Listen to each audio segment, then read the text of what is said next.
मैंने छतुर रेसिपी बनवा काटी नवा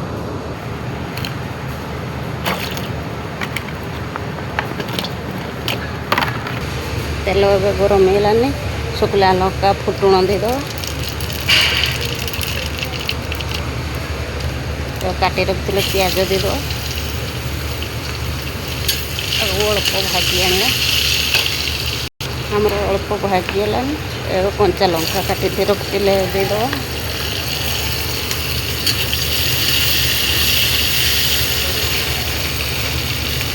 काटी रखी बिलाती देद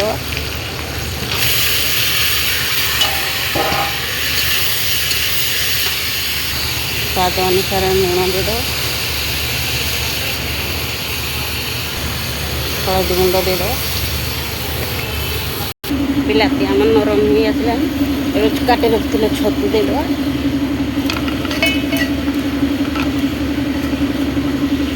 भल भाव मिसई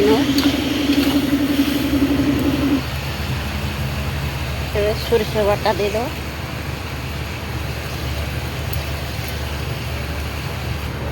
कंचा आंब देद भल भाव मिसई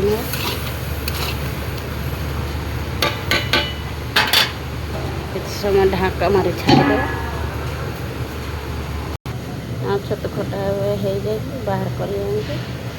जदि मो भिडियो भल लगी था लाइक सब्सक्राइब शेयर कमेंट करदे रही जय जगन्नाथ।